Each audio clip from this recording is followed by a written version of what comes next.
Hai,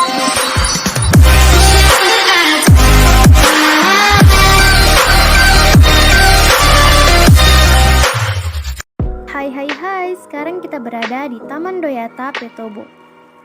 Taman Doyata Petobo adalah salah satu di antara taman keren di Palu yang masih sangat terjaga keasriannya.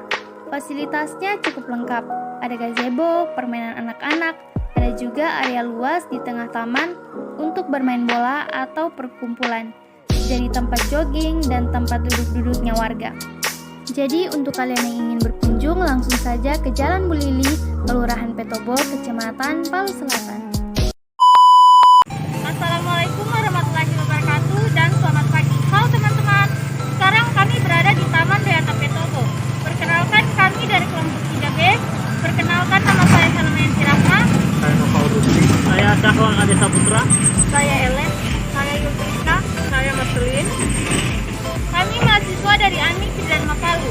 Kali ini kami akan menjelaskan tentang penilaian kinerja dari mata kuliah Manajemen Sumber Daya Manusia oleh dosen pembimbing Acelele Eskom MM. Langsung saja ke videonya, let's go! Jadi di sini kami akan menjelaskan materi tentang penilaian kinerja. Yang pertama adalah manfaat penilaian kinerja. Manfaat penilaian kinerja ini ada beberapa. Yang pertama, perbaikan kinerja.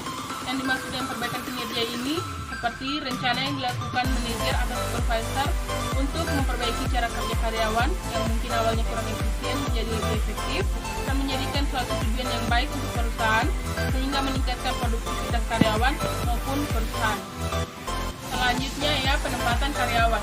Jadi fungsi dari penempatan karyawan ini untuk menempatkan tenaga kerja pada jabatan yang sesuai dengan keterampilan, kemampuan, minat, bakat, dan keterampilan. Syarat penilaian kinerja ada 3. Yang pertama, job relate. Kedua, praktis.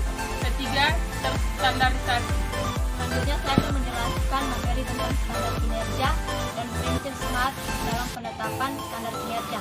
Yang pertama, standar kinerja adalah target atau sasaran tujuan upaya kinerja karyawan dalam kurun waktu tertentu dan mengarahkan semua tenaga, pikiran, keterampilan, pengetahuan, dan waktu kerjanya untuk mencapai apa yang telah ditentukan oleh standar kinerja. Yang kedua, prinsip SMART. Yang pertama, buat tujuan yang spesifik. Yang kedua, memiliki kriteria untuk mengukur progres. Yang ketiga, tetapkan tujuan yang realistis dan dapat dicapai. Yang keempat, buat tujuan yang relevan. Dan yang terakhir, batas waktu. Di sini kami akan menjelaskan 2 komponen penilaian kinerja. Yang pertama ada aspek result yang menilai tentang hasil pekerjaan karyawan. Misalnya seperti jumlah pesanan atau presentasi penjualan produk, dan juga pekerjaan yang diselesaikan tepat waktu. Pengukuran hasil kerja dilakukan melalui penyusunan Key Perform Indicator. Cara mudah penyusunan Key Perform Indicator adalah terlebih dahulu kita harus mengetahui tujuan utama perusahaan.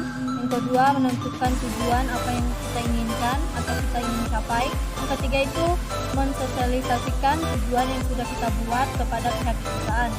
Yang keempat itu tentukan tolak ukur kemajuan kinerja atau tentukan cara mengukur Key Perform Indicator. Dan yang terakhir itu lakukan evaluasi secara rutin.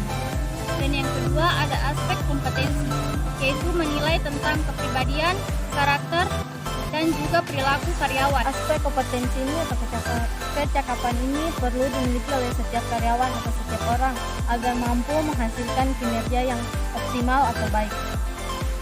Aspek yang terkandung di dalamnya seperti pengetahuan, skill, pemahaman, nilai, sikap, dan minat. Baiklah, saya akan menjelaskan tentang standar kinerja. Standar kinerja atau performance standar adalah tolak ukur atau benchmark yang digunakan untuk mengukur kinerja. Agar efektif, standar tersebut harus terkait dengan hasil yang diharapkan dari suatu jabatan. Standar-standar kinerja yang terkait dengan suatu jabatan atau job relate bisa diperoleh melalui proses analisis jabatan. Selanjutnya, ukuran kinerja. Ukuran kinerja atau performance measures adalah nilai atau peringkat yang digunakan untuk mengevaluasi kinerja. Ukuran kinerja harus mudah digunakan, dapat diandalkan, dan mampu melaporkan perilaku-perilaku kritikal yang menentukan kinerja. Sekian dari saya, terima kasih. Baiklah, di sini saya akan menjelaskan manfaat komponen KPI dalam performance appraisal, yang dimana ada 3 step. Yang step pertama itu kinerja organisasi dan pegawai dapat dinilai atau dievaluasi secara objektif dan terukur sehingga dapat mengurangi unsur subjektivitas. Step 2, setiap anggota organisasi jadi lebih memahami tentang hasil kerja yang diharapkan darinya. Yang step 3-nya itu akan menjadi organisasi yang lebih responsif. Performance based culture akan terbangun, yang dimana di setiap organisasi itu akan berjalan dengan baik dan setiap anggotanya akan merasa nyaman dan memiliki semangat kerja lebih tinggi. Sekian dari saya, terima kasih. Teman-teman, untuk download materi lengkapnya silahkan kunjungi blog kami, linknya cek di deskripsi. So, terima kasih yang sudah simak penjelasan kami. Jangan lupa subscribe. See you.